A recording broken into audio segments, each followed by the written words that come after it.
Welcome to Corpstruction, a show about the activities, missions, and employees of the Tulsa District U.S. Army Corps of Engineers. I'm your host, Brandon Parrish. October 26th is National Day of the Deployed, and we thought it would be best if we highlighted a couple of our deployed people. Ron Goodeyon is the Deputy Chief of Counsel here at the Tulsa District, and Eddie Mattioda is the Chief of Resource Management here at the Tulsa District. Both men are currently deployed to Kuwait. The following conversation occurred via Microsoft Teams. We apologize if there is any issues with the sound. Ron, I'm going to start with you. Can you tell us what your role is there in your current job title? Well, I'm the district counsel for the Expeditionary District. The Expeditionary District was established in May of this year. It was a combination of our retrograde out of Afghanistan that used to be called TAW, Transatlantic Afghanistan District, and the Task Force Essayons, which is engineering support for arson. So TAD made a decision to retrograde and establish a new expeditionary district here at Camp Erbajan in Kuwait in May of this year. And my job as a district counsel is like any district counsel. I handle all legal issues for the district. I'm in a one-man deep position, so I don't get to give it to any other attorneys. So any issue regarding contractual, fiscal, ethical, administrative command issues, I'm the primary point of contact, and I handle all those issues. Oh, wow. And Eddie, what are you doing over there? So hey, Brandon. So I'm a typical job I do back home as financial manager for the new district that Ron just talked about. You know, being a new district, a lot of uniqueness and challenges standing up an independent district into one. So anything from budgeting, funding, fiscal law, financial guidance, and then basically the advisor to the commander on financial matters to keep him out of trouble. So. But I'm a team of one in country with about 4 or 5 other folks working virtually on my team as well. And now, Ron, back to you. Now, you deployed while serving on active duty with the Air Force, and you were also an attorney in the Air Force. What would you say is the biggest difference between deploying with the Corps of Engineers as a civilian versus your time as an active duty member deployed? The mission, I think, would be the easy answer to give. I mean, when I was working for the Air Force, deployed in 1999 2000 here in Kuwait, and then 2001 for Enduring Freedom, I had a lot of the military issues, military justice issues, contractual issues too, and all the other type of issues because I was the Passage Advocate when I was deployed. But those were military-related missions. Here, it's just what we do for the Corps is construction management. So all those things are different, that aspect of it. But I've been doing this type of work, construction management, for the Corps for the last 12 years. So I think quite easily to be able to do the same job. I would say the one thing I noticed the difference is that when I deployed in the past, it was very, I would say, shoddy. Because a lot of times you just told to get on a plane and fly over here and you show up. This time around, as a civilian, going through CAIN, which is Camp Canterbury, Indiana, and how they basically prepare now the soldiers and the Air Force, airmen, the Marines, and more importantly, civilians for this contingency environment was a lot better. You were really prepared before you got on the plane to come over here. So I think that's the major difference I've seen between the two deployments. But I think we have learned our experience after the last 30 years of deploying over here to this AOR that we're finally getting it right. Eddie, you deployed a lot with the district's power team. I think you've been a mission manager before. So what would you say is the difference between this experience versus the emergency response deployments you've been on? Well, with there is some differences, but there's also a lot of similarities too in a deployment. But in this one, it's all missions are important, but being the global war on terrorism mission, the GWAT, it is the number one the number one mission in USAID. So it's being part of that. It's a long-standing mission. It's been here over 20 years or so. Uh, but some of the similarity, the differences too, I guess, would be the district structure. On a power team, you're out in unique positions and supported by others in the state. But here, you're part of your own district and working more independently, covering all functions and elements of a district. So, and then the customers you serve, you're here under the CENTCOM AOR versus working for FEMA. Uh, but a lot of those disasters we responded to on the civilian FEMA emergency side, uh, they're on the state side or somewhere in its territories. Here, you're in the Middle East culture, man. So the culture adjusting to that is way different. Uh, and and and the biggest thing is adjusting to the time zone, to people back home. So I still ain't used to it after 5 months, and I don't think I ever get used to it. But it's all Th- been great so far. those 9 o'clock calls that, yes. What time is Yeah, it over there right now? I imagine it's late in the day, right? It's 5 5 p.m. o'clock. Five. five Yeah. o'clock. Yeah. So I already asked you guys the third question I had originally sent you, but I kind of started off with that. But how are you enjoying? Are you really enjoying the work? Ron, I'll start with you, and then Eddie, I'll give you an opportunity to answer.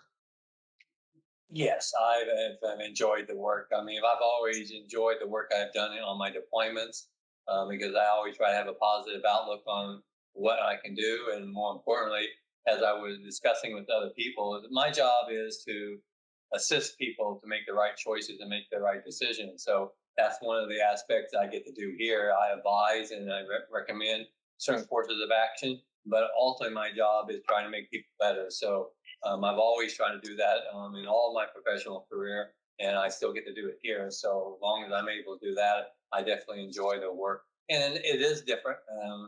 The aspect of being a little bit separated and doing something different over here in Kuwait is also enjoyable. So expand your professional growth and some personal growth too. So yes, I've enjoyed my time here. Are you dealing with any UCMJ issues too, or you're mostly doing like international law type stuff, Ron?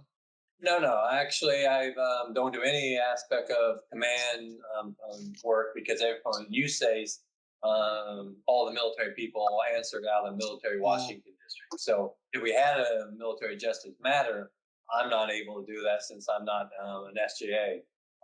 International, I do look at some agreements associated with that, but it's not really the forte because we're not approaching federal, foreign governments on that aspect of it.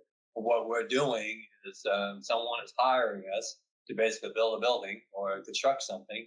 And so therefore we're working with our partners, which typically involving CENTCOM or CENT or some other derivatives of that. So that aspect of it there, we don't get involved. So, but I need to be aware of those issues because it could have some implications about how we proceed with a contractual issue.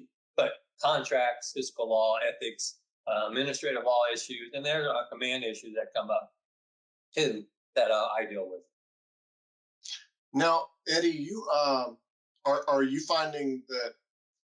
I mean, in finance, in the finance area or the resource management area, a lot of the rules and regs, the rules and regs are the same, but the different pots of money you're dealing with are often different. Correct? So is that different as far as like the funding?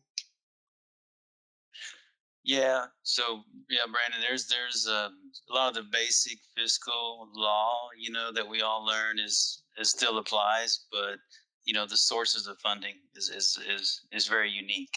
There's some direct congressional appropriations that allow us to fight global war on terrorism. There's some host nation contributions that we have to track and spend it in accordance with the regulations. Um, and then, but a lot of the agreements that we set up with customers stays similar to how we do things, in our normal back stateside business. So, but there was a little bit of learning curve there, and some of the uniquenesses and the money, but they all come together at the end to form a functioning budget for the district. So, But it's been challenging, but very rewarding overall for me personally. Uh, Missions changing all the time, so you just got to adapt and adjust. Do you feel like this experience, as far as your career is going, will add more breadth and depth to what you know? Oh yeah, no, definitely. Everyone back in their own district has their way of doing things. Skinning a cat, if you want to call it. But there's more than one way to skin a cat, and you learn it coming over here that you can still get from point A to B. You can still develop and execute a budget, learn some things, maybe take them back home and apply them. And obviously, likewise here, applied some things here that I thought benefited the operation as well. So it's a give and take both ways. So, October 26th is National Day of the Deployed. Um, what would, and I'll start with you, Eddie, and let you answer this first, so you don't have to copy off Ron. Uh, Sure. Good. I can Right. copy off the Eddie then. Yeah.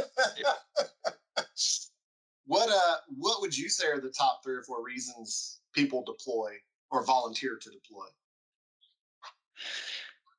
Well, I think the easy, most common one is for the money. A lot of them find some financial gains by deploying, whether it be for you know working longer hours, any type of foreign entitlements or danger hazard pay and stuff like that. So money is definitely a motivator.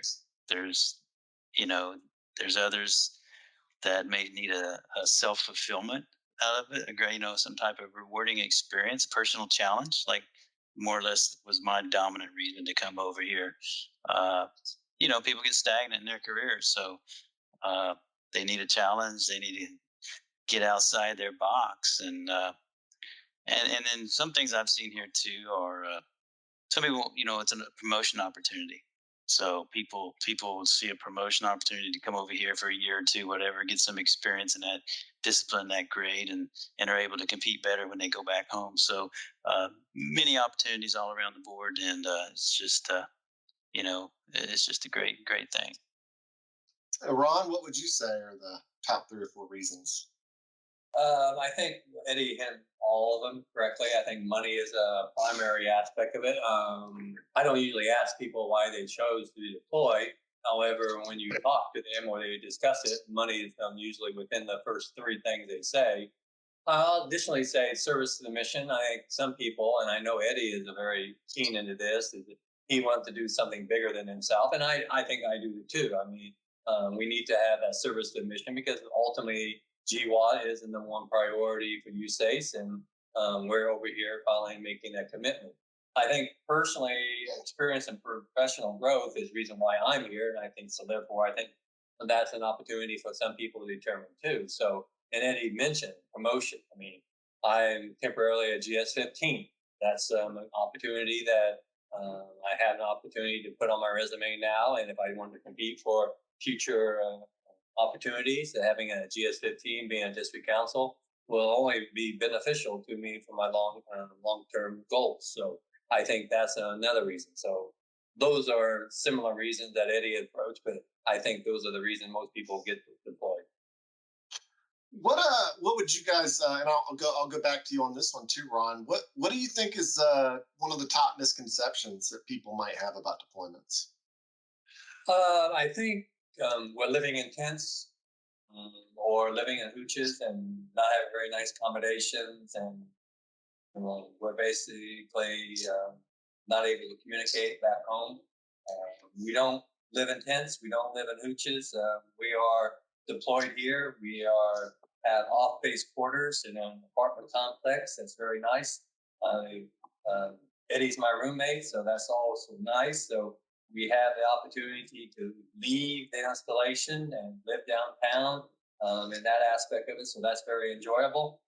But I think the other aspect of it is that when I first deployed 21 years ago, the communication was very limited. If I was able to speak to my family once a week for less than 15 minutes, it would be a godsend, but I wasn't able to do that. But now, through the internet and through Wi-Fi calling, I can call my family anytime I want to. So I think you can, even though we're 9 hours different and we're living in overseas in Kuwait, the communication is availability now makes it very easy. Even people when they were in Afghanistan or Iraq still have that ease or comfort to basically contact and communicate with your family as much as you want to do so. I think that is a misconception, is the fact that you will be out of pocket, out of reach for however long you're deployed. And excuse me, and that's just not the case. Eddie, what do you think? Yeah, I think, Ron hit on the big one because I know my experience when I was leaving. I mean, it's all new to me. So I had no clue what to expect, never done this before. And just telling, my wife and family, I'll be in touch when I can. Didn't know how often I could or when I could, just said, don't expect immediate response. But Ron talked about it there. Eh, you can stay in touch with your loved ones, your family daily. There's free ways to do that through technology nowadays, and just got to remember the time zones, right? Because you don't want to wake them up in the middle of the night.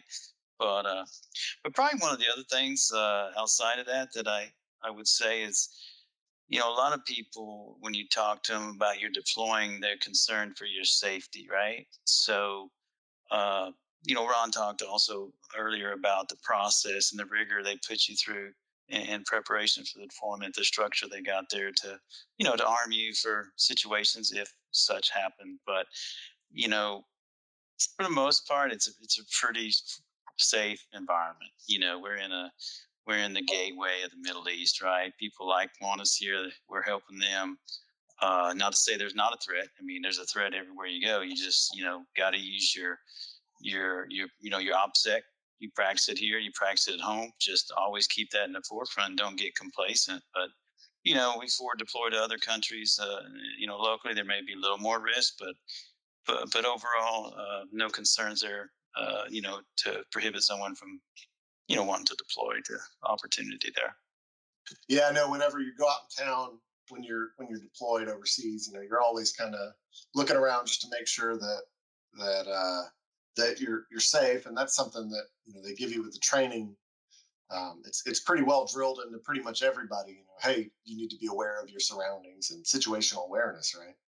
Sure. Yeah. Absolutely. What no, so deployments, I know from my own experience, they often come with like 12-hour shifts or more. How many hours are you guys having to put in daily? I'll let Eddie start the question since he drafted a tour of duty policy for the district. Yeah, Brandon, that was my first task coming on, was to revamp the tour duty policy. So, for the most part, what you see in the roadshow recruitments is 64-hour weeks, right? So Yeah. that's pretty hefty schedule. It keeps you busy. Um, if you do the math, you're probably doing the job of a little over 1.5 people. If you're doing 64 hours a week. So there's some cost savings to that mentality being TDY over here, because you're not paying 2 people, instead of one to do 1.5. You do the math, you can see some cost savings. Uh, and there's enough work. The work's constant. It's always there. There's always something to do. So you do encourage some downtime to get people some breaks. Try to our tour duty typically is Sunday through Thursday is what they honor over here as a normal basic work week. So that puts our weekends Fridays and Saturdays. So a little different there to adjust, but as today's Thursday, right? So today is our beginning of our weekend tonight when we leave. So Oh wow. yeah, so uh, but it keeps you busy, and time you do that, do a little exercise, go to bed, get up, and do it again. So look forward to my Friday day off so I can sleep in. So Right. What so uh Ron, I saw one of your posts on Facebook. Well, actually, Ron, I didn't ask you what about you? Are you having to pull 12-hour days too? Well, yes. So when I first got here, the deputy commander determined my tour of duty, and they made a decision that since we had a lot of governance issues, that I'll be working 71 hours a week. So that's 12 hours a day, Sunday through Thursday, and then 11 hours on Saturday. So that makes up the 71 hours. However, I usually come out here on Fridays and do some professional development training myself. So I'm usually out here most days and working up to, well, on Fridays, about 3 to 4 hours. So it's just something I do. I mean, when I was deployed in the past, it was 12-hour days easily, and it could be for 7 days a week or a few days off here and there. So you get into the routine, and as Eddie mentioned, you get in a routine as soon as possible, and then you just do the hours and do the work, and hopefully fulfill the mission. I saw one of your posts on Facebook, Ron, where you had just finished, a run. I think it was a morning run, wasn't it? Was that a sunset or a sunrise? That was a sunrise. That was on Friday. Yeah. So Right. the only days I get to run in the mornings because we leave our home apartment really early. I was a Friday morning, so it was my Friday day off. I was running on the coast road, which is right next to the sea.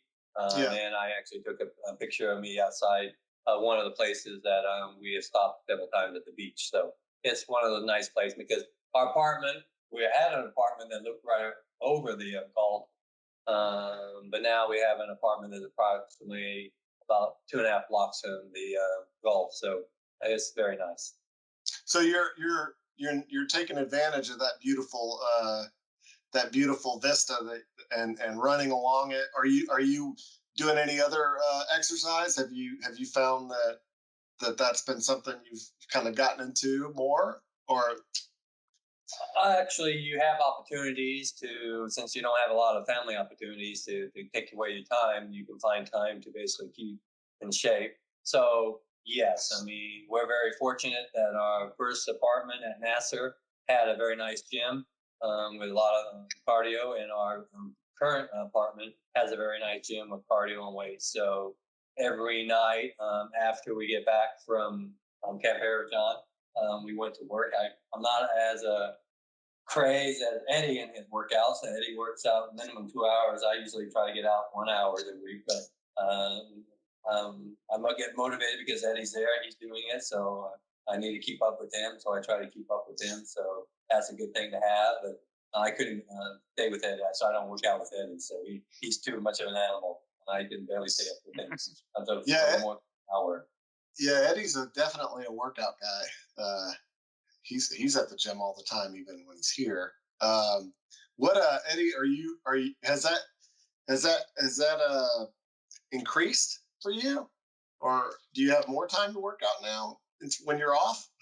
Yeah, let me say this though. It's an indirect motivation, because I'll see Ron get up and go, and I'm not feeling it. Then it just motivates me to go. So it works both ways. He may not know it, but see him leave and go, I'm like, I don't feel it today, but I got to go. And once you go, you feel good. But I've always tried, as you talked, tried to stay in shape, but sometimes it comes and goes, especially with the COVID environment. You get slumped down in your ruts. But one of the goals I set, coming over here was that I'm going to make a concerted effort to get on a structure and try to drop a few pounds just as a personal objective of mine.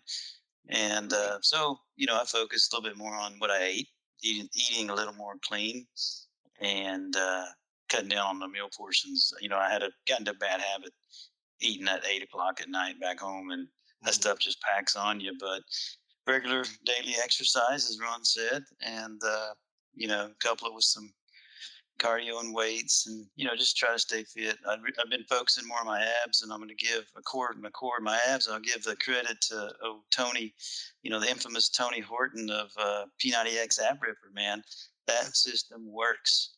I'll just tell you, yes, sir. Yeah. But you got to put in the time, and yeah. So good thing about all that. The good thing, working 12, working out 2, you sleep good at night. Right. So I don't have any problems. And I'll say I've dropped about 25 pounds since I've been over here. So, man, it's been a good thing. His wife is not going to recognize him. What's that? His wife won't recognize him. Oh, man. The key, though, Brandon, is how long can I stay down when I get back? Right. And, fall back into my maintenance. Yeah. Maintenance. So. It's kind of funny. I need to check that out because I've got my big Lebowski belly going on. So, um, I didn't include this in the original set of questions I sent you, and I'm sorry, I'm going to throw it in there anyway. But one thing I know with deployments is, and I don't know whether you guys were more acquaintances or friends before all this. Would you say you certainly gotten to know each other pretty well, being roommates, and would you say that the deployment experience and having a roommate it is conducive to forming lifelong friendships, bonds, etc.? Hey, I'll jump in on that, Brandon. So it's funny. It's funny you mentioned that because I think it was just this morning, Ron, driving in because we Yes. spent a lot of time together. Uh, I made that comment about how much I enjoyed work, getting to know him better because without this opportunity, you wouldn't be in that predicament to get to know someone and talk about family, work, just what drives them. And so with that, yeah, I left it with Ron earlier that yeah, we can make lifelong friendships and relationships. When we go back, we'll know each other. Uh, you know we'll have that to cherish forever. So hopefully it stays on a positive note. We haven't you know got at each other too hard yet, being roommates for 5 months, but we both accommodated each other's and learned how to get along. So it's been great. I actually think it's been very beneficial to the district that, um, well, when I first came over, I told Eddie I was deploying, and then basically a month later, he told me he was deploying too. And so therefore, I made sure, and they made us roommates. So I think that was very fortunate because we have discussed things because it's roughly 20 to 25 minutes, potentially up to a 40-minute drive to work day in, day out. And so we talk about issues. And one of the things that we talked about is how to, what we think are good strategies to organize the issue, organize the district. And we have discussed that. And Eddie takes some of the ideas that I've offered to him, and Eddie's given me some ideas. And we were able to implement certain things I think overall will have a better benefit for the district. So I think that's been a very positive focus of the fact that we were roommates, we knew each other, so we were comfortable talking to each other before we even got here. We corresponded emails and everything prior to Eddie arriving here, and then we were able to communicate freely. And we have on the same mindset about trying to make the district better. And I think for us being roommates and driving in together, I think we have accomplished that task so far today. And I will echo Brandon that Ron did take me under his wing when he found I was coming to, and made my experience, took a little nerve, edge off the nerve because yeah, he took me under his wing. So I appreciated that. What should people who are considering deploying, especially overseas, not just domestic necessarily, but if you're thinking about going for an overseas deployment, what what is important things that they think about? And I'll start with you, Eddie. Well, so it's it's probably spending some time with your family, right? You want to make sure you spend good quality time with your family, and and, you know and are prepared to come over here for 12 months and or whatever that deployment time frame is, and then and then anything on the financial side, your bills, paying things, and make sure you got that stuff all set up because when you leave, you don't know what's going to happen when you go, when you're gone. I got elderly parents that are back home that uh you know you don't know, so make sure you're at peace with everything you do before you volunteer to come over, and have everything taken care of so you have no regrets when it's all when you're all said and done. Ron, I know you've got the legal background, so certainly you're going to have some great advice.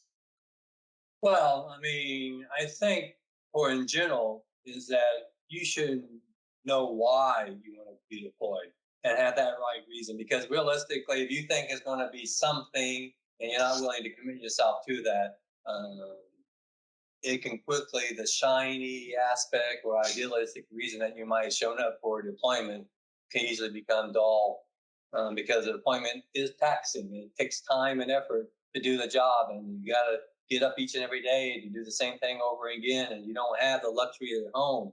So there's a lot of things that you have to get yourself adjusted to as quickly as possible, but you have to have the right reason to do so. But more importantly, before you come over here, yes, you need to make sure that you have something situated. I mean, when I first deployed and I was advising people deployment, I mean, how are you going to pay your bills, or your do you have all your documents in order, your wills, power attorneys, and those type of things?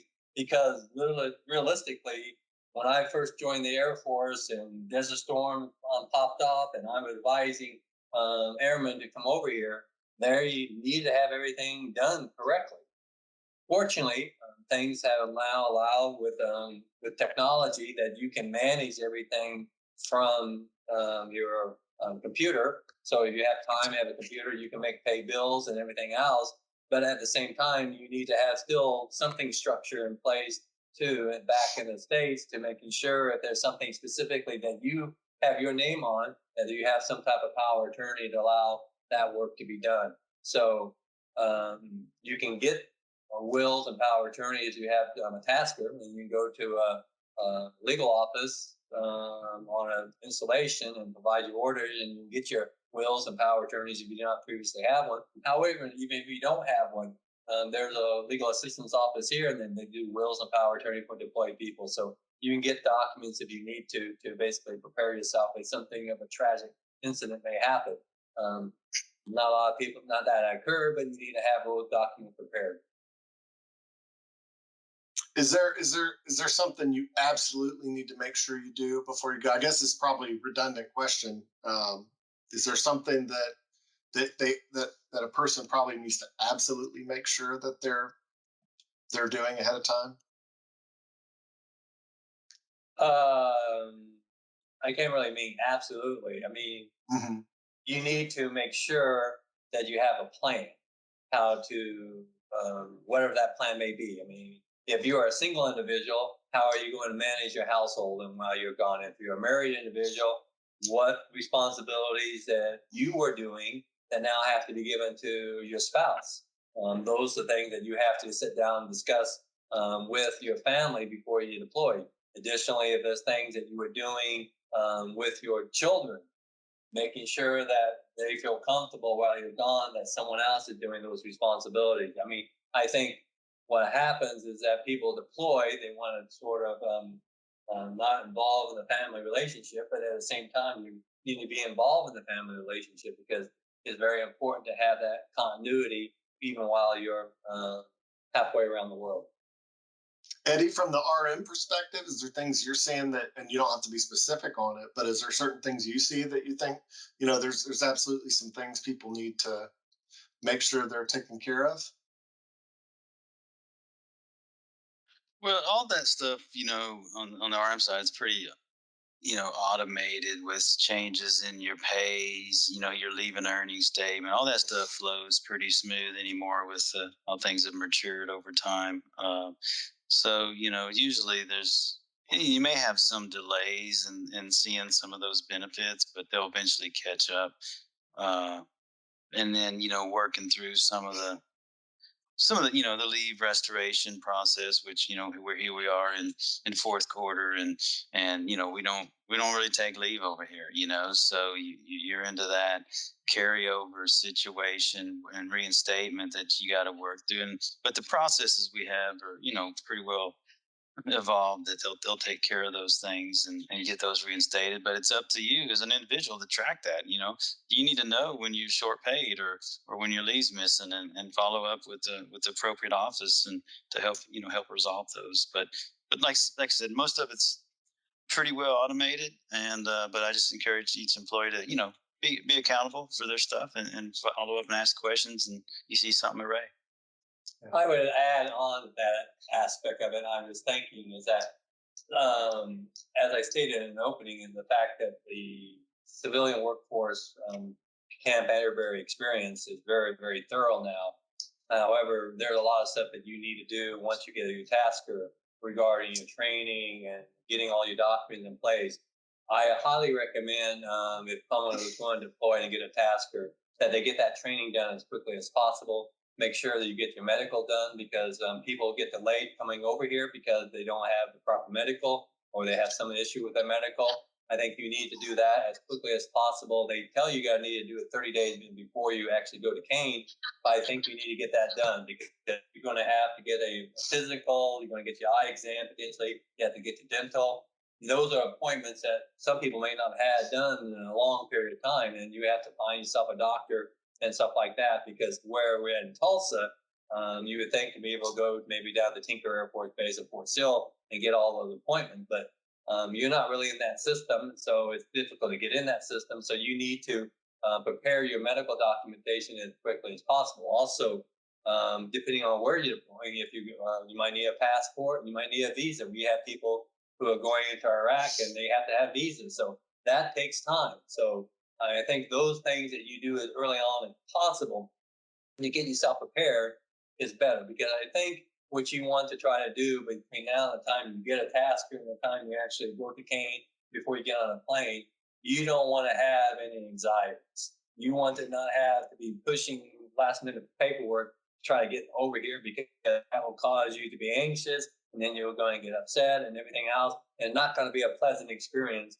associated with that. So as soon as you can get those documentation in place, get all the stuff that they ask you to fill out timely, then you have time right before you deploy to spend that quality time with your family, making sure all these other issues that are going to need to be worked while you're gone can be worked out, and you don't have to worry about all the documentation necessary associated with the deployment.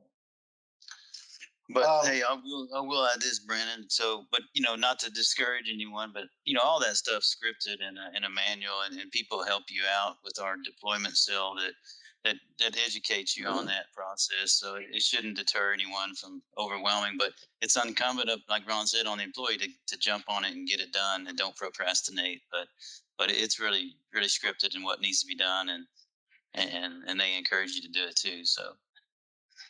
Yeah, I think the military certainly has spent years and years and years developing checklists for deployment processes, and that's a constantly updating process too, updating deployment checklist processes. Um, so I really appreciate you two taking the time to talk to me. I know you all have really important things going on over there, and otherwise, you'd be doing it here. So, but what as we close out, I always like to leave people with this question: what have I not asked you? And I'll start with you, Eddie. What have I not asked you that I should have asked you? So, well, Brandon, you covered a lot of good things there. Those are some good questions that still out there for the audience to ponder upon. But I'll some of the things I'll just encourage others or let them know. You're going to get out of this what you put into it. We talked a little bit about the memories and the friendships you're going to make. They're going to last. They're going to last a long time, and you want to keep those. You want them positive. With any deployment, it's all about the experience that you're going to have in being adaptable and flexible in order to get along. Because it's going to happen. Someone's going to move your cheese, right? And you either just roll with the flow, you adjust, and you move on, and don't let it get the better of you, because you want it to be a positive experience, and them little things don't let them overshadow the real intent, understanding of why you're here, because you're here for the bigger mission, and to do what your heart and your passion wanted you to come do. So those relationships, like we've talked, you're gonna cherish them forever. Ever there'll be some stressful times, but you'll need to lean on each other to get through them. Especially as you come up on holiday seasons and things. So um, but to be fun. We've had moments of laughter and great experiences here that we'll remember those moments too. So, but overall, I think you had some good questions there, Brandon. I hope the audience enjoyed the experiences that we've had to share with them. Is that a book recommendation that you were given on the cheese? On the cheese, yeah, Who you moved my heard that cheese? right? Yeah, yeah. Someone just simply someone just simply moves a chair. You you can't let that take you over, man. You got to get past that, and we're all in it together. We can make or break our experience. So exactly. Ron, what have I not asked you? Well, actually, I was just reiterate what Maddie has said. For my deployments, I highly recommend. What should I do when I get over here? Well, you need to be flexible and adaptable because everything's a fluid situation. And depending on the mission, you don't know what might happen. I mean, when I came over here, I thought I would be doing a lot of contractual work associated awarding contracts for construction projects in Afghanistan. Then what happened is the entire mission set changed. We lost our entire Afghanistan portfolio. We had to close out all our contracts. And so that's a whole change of what you were thinking about focusing on. And if you didn't have a positive attitude, you quickly become frustrated and then basically start getting agitated. And if you become negative, it's very contagious. Other people quickly catch that negativity, and then the whole entire situation becomes not enjoyable. So I think what you need to do is be flexible and adaptable, have a positive attitude when you are deployed, and realizing the fact that not everything's going to work out, as Eddie said, according to what you thought might happen. However, if you have a positive attitude, you can get through any situation. At the same time, even though you've got to be flexible and adaptable, one thing I would highly recommend anyone who is deployed is you got to get yourself on a schedule as quickly as possible because you need a set pattern. Because if not, then the fact that you're away from home and not everything in all your comfort, you might become a little bit frayed around the edges, and therefore you start getting upset, and it could become a problem. So get yourself on a schedule as quickly as possible, because by doing so, that will put you back to some type of equilibrium in your balance, and you can make a positive aspect of it. But always have a good attitude, have a positive attitude, and any situation that comes your way, you can make it enjoyable. And then at the end of your deployment, you can say, hey, I've enjoyed myself. I think I've done a good job. And more importantly, I did my job for the United States government. That's a great way to end it. Gentlemen, thank you again for your time. Thank you for your service. Thank you, Brandon. Appreciate it. It's been great.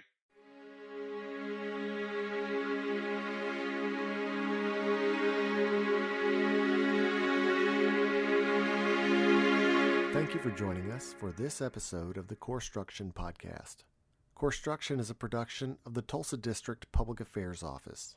Hi everyone, this is Brandon Parrish, host of the Corpstruction podcast. If you've enjoyed today's episode, please consider liking, subscribing, or sharing it. If you have comments, questions, or even suggestions, please feel free to share them with us. We'd love your feedback.